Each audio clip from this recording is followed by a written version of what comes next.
आज का पहला पाठ सामुएल का दूसरा ग्रंथ अध्याय 5 व संख्या 1 से 7-10।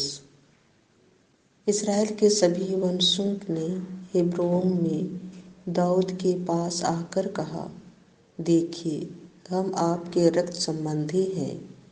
जब शाऊल हम पर राज्य करते थे, तब पहले भी आप ही इसराइलियों को युद्ध के लिए ले जाते और वापस लाते थे। प्रभु ने आपसे कहा है, तुम ही मेरे प्रजा इसराइल के चरवाहा, इसराइल के शासक बन जाओगे। इसराइल के सभी नेता हेब्रोन में राजा के पास आए और दाऊद ने हेब्रोन में प्रभु के सामने उसके साथ समझौता कर लिया। उन्होंने दाऊद का इसराइल के राजा के रूप में अभिषेक किया। जब दाऊद राजा बना तो उसकी उम्र 30 वर्ष की थी और वह 40 वर्ष तक राज्य करता रहा। उसने हेब्रोन में 7.5 वर्ष तक यहूदा पर राज्य किया और यरूशलेम में 33 वर्ष तक समस्त इसराइल और यहूदा पर राज्य किया। राजा ने अपने सैनिकों के साथ यरूशलेम जाकर यबूसियों पर, जो वहां के निवासी थे, आक्रमण किया। उन्होंने दाऊद से कहा, तुम यहाँ प्रवेश नहीं करोगे, अंधे और लंगड़े तुमको भगा देंगे। कहने का अभिप्राय यह था कि दाऊद यहाँ कभी प्रवेश नहीं कर सकेगा। किंतु दाऊद ने सिय्योन के किले पर अधिकार कर लिया और उसका नाम दाऊद नगर रखा। दाऊद की शक्ति निरंतर बढ़ती गई, क्योंकि प्रभु विश्वमंडल का ईश्वर उसका साथ देता रहा। यह प्रभु की वाणी है।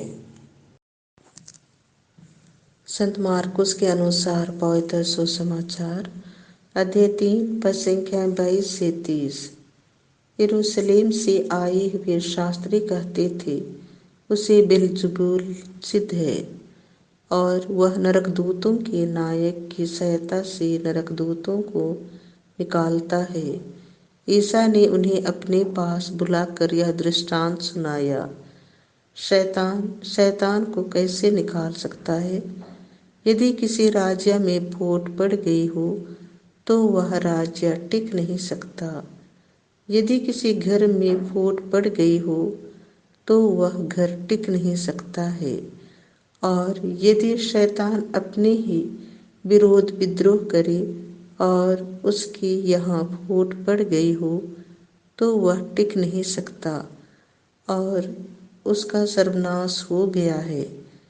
कोई किसी बलवान के घर में घुसकर उसका सामान तब तक नहीं लूट सकता जब तक कि वह उस बलवान को ना बांध ले।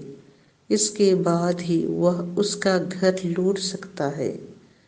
मैं तुम लोगों से यह कहता हूँ, मनुष्य चाहे जो भी पाप या ईश निंदा करे, उन्हें सबकी क्षमा मिल जाएगी, परंतु पवित्र आत्मा की निंदा करने वाले को कभी भी क्षमा नहीं मिलेगी।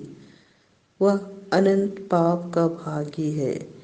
उन्होंने यह इसीलिए कहा कि कुछ लोग कहते थे, उसे अब दूत सिद्ध है। यह प्रभु का सुसमाचार है।